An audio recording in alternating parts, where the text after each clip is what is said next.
One of the great things about science is that when scientists make a discovery, it's not always in a prescribed manner, as in only in a laboratory under strict settings with white lab coats and all sorts of neat science gizmos that go beep. In reality, the events and people involved in some of the major scientific discoveries are as weird and varied as they get. My case in point, the weird history of the cell theory. There are 3 parts to the cell theory. 1. All organisms are composed of 1 or more cells. 2. The cell is the basic unit of structure and organization in organisms. And 3.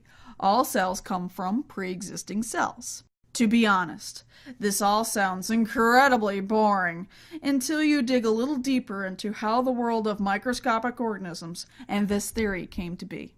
It all started in the early 1600s in the Netherlands, where a spectacle maker named Zacharias Janssen is said to have come up with the first compound microscope, along with the first telescope. Both claims are often disputed, as apparently he wasn't the only bored guy with a ton of glass lenses to play with at the time. Despite this, the microscope soon became a hot item that every naturalist or scientist at the time wanted to play with, making it much like the iPad of its day. One such person was a fellow Dutchman by the name of Anton van Leeuwenhoek, who heard about these microscope doohickeys, and instead of going out and buying one, he decided to make his own. And it was a strange little contraption indeed, as it looked more like a tiny paddle the size of a sunglass lens.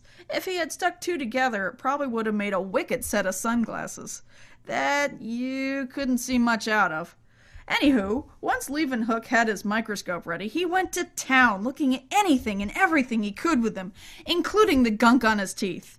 Yes, you heard right. He actually discovered bacteria by looking at dental scrapings, which, when you keep in mind that people didn't brush their teeth much, if at all, back then, he must have had a lovely bunch of bacteria to look at. When he wrote about his discovery, he didn't call them bacteria as we know them today, but he called them animalcules, because they looked like little animals to him. While Leeuwenhoek was staring at his teeth gunk, he was also sending letters to a scientific colleague in England by the name of Robert Hooke. Hooke was a guy who really loved all aspects of science, so he dabbled in a little bit of everything, including physics, chemistry, and biology. Thus it is Hooke who we can thank for the term the cell, as he was looking at a piece of cork under his microscope, and the little chambers he saw reminded him of cells, or the rooms monks slept in their monasteries. Think college dorm rooms, but without the TVs, computers, and really annoying roommates. Hooke was something of an underappreciated scientist of his day, something he brought upon himself as he made the mistake of locking horns with one of the most famous scientists ever, Sir Isaac Newton. Remember when I said Hooke dabbled in many different fields? Well, after Newton published a groundbreaking book on how planets move due to gravity, Hooke made the claim that Newton had been inspired by Hooke's work in physics. Newton, to say the least, did not like that, which sparked a tense relationship between the two that lasted even after Hooke died, as quite a bit of Hooke's research, as well as his only portrait, was misplaced due to Newton. Much of it was rediscovered, thankfully, after Newton's time, but not his portrait, as sadly no one knows what Robert Hooke looked like. Fast forward to the 1800s, where 2 German scientists discovered something that today we might find rather obvious, but helped tie together what we now know as the cell theory. The first scientist was Matthias Schleiden, a botanist who liked to study plants under a microscope. From his years of studying different plant species, it finally dawned on him that every single plant he had looked at were all made of cells. At the same time, on the other end of Germany was Theodor Schwann, a scientist who not only studied slides of animal cells under the microscope and got a special type of nerve cell named after him, but also invented rebreathers for firefighters and had a kickin' pair of sideburns. After studying animal cells for a while, he too came to the conclusion that all animals were made of cells. Immediately, he reached out via snail mail, as Twitter had yet to be invented, to other scientists working in the same field, and it was Schleiden who got back to him, and the two started working on the beginnings of the cell theory.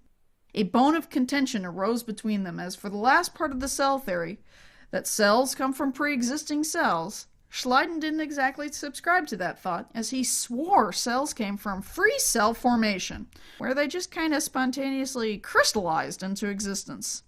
That's when another scientist, named Rudolf Virchow, stepped in with research showing that cells did come from other cells. Research that was actually, how to put it, borrowed without permission from a Jewish scientist by the name of Robert Remak, which led to two more feuding scientists. Thus, from teeth gunk to torquing off Newton, crystallization to Schwann cells, the cell theory came to be an important part of biology today. Some things we know about science today may seem boring, but how we came to know them is incredibly fascinating.